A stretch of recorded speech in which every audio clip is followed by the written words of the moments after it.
Australia is big. It's made up of Queensland And Western Sydney. and they both demand to be sucked up to. If you're from Queensland, you rule. At least for 7 weeks. So to capitalise on that unswerving loyalty, politicians must all be from Queensland, even if they're not. On this particular subject, I'm very proud and very pleased to be far more of a Queenslander than Kevin Rudd will ever be. They also have to be from Western Sydney. And it all starts in Western Sydney. This is the heartland of the modern Liberal Party. Actual heartland, Labor. No matter how tenuous the connection. The Prime Minister gets Western Sydney. She's from Western Melbourne. Of course, Julia Gillard really got Westness. She lives west of somewhere, and she loves eating John West tuna while listening to Westlife next to a poster of Mae West. Meanwhile, Polly's unlucky enough to live in other compass directions get parochial with sport. You can never look too stupid while supporting a sports team. Actually, you can. Put your hand up here, anyone who happens to be a Maroon supporter. And put your hand up here, anyone who happens to find me convincing. Kevin Rudd even made some Maroons jerseys. A decision that proved unfortunate for the people who wore them. That's Kevin Rudd! Just get him! And who else would a man raised in Belgium who now lives in Perth support than a rugby league team from Penrith? It's great to be at this venue where the mighty Penrith Panthers defeated the Warriors 62-6 by a massive 62-6. And all of Belgium is right behind him.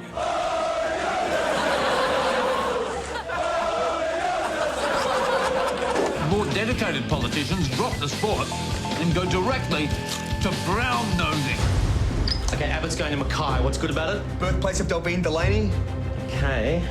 Okay, it's got the second biggest big banana after Coffs Harbour. Getting there. Got it! I'm making the announcement here in Mackay because it is the first major city you get to above the Tropic of Capricorn. If only other cities could boast such merits. Visit Gay Paris, the first major city you get to above the 48th degree of latitude. And if you really want to fawn over a marginal seat, you need to move the whole government there. Julia Gillard will govern the country from Western Sydney next week, taking up residence in a hotel room in the suburb of Rooty Hill. Call it a shameless bid to win votes in Sydney's West. OK, we will. It's a shameless bid to win votes in Sydney's West. Now, visiting Western Sydney is all very well, but you need to do it a lot more than once. The next item is this beautiful seat in Western Sydney. Do I hear a visit? I've been a very regular traveller to Western Sydney. Sometimes I've come out for one meeting. Thank you, madam. Any advance on one meeting? Sometimes I've come for half a We day. have half a day. Half a day. Do I hear a whole day? I was out western suburbs of Sydney yesterday. Come on, ladies and gentlemen, this is an outstanding seat deserving of a grovel. Been to all those communities out there in Western Sydney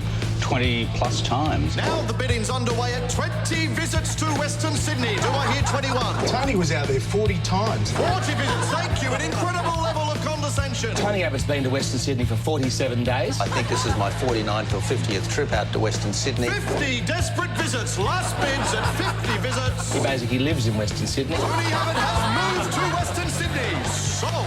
Western Sydney? Last week he was from Queensland. The only way to win this election is to be from both. I'm the candidate for Western Sydney and Queensland. Anyway, it's not just Tony Abbott who's had to move to Western Sydney. The media have had to move there as well, with mixed results. There's loud results. This, of course, is a divisive issue on both sides and one that Kevin Rudd himself has personally changed his mind on in recent months. However, that still raises some questions for the coalition as well. Cooney results. The opposition's Narrowly avoiding being run over results. behind the economy. What are voters telling you about the coalition's policy on asylum seekers, particularly the effort to ramp up capacity on Nauru? So I missed the last bit because of the bus. And no results at all. We've had the same team.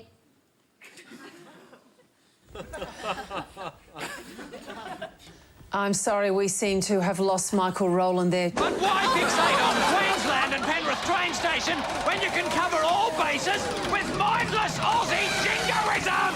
Aussie, Aussie, Aussie! Aussie, Aussie, Aussie! They say patriotism is the last refuge of the scoundrel, but it's the first refuge of the nincompoop.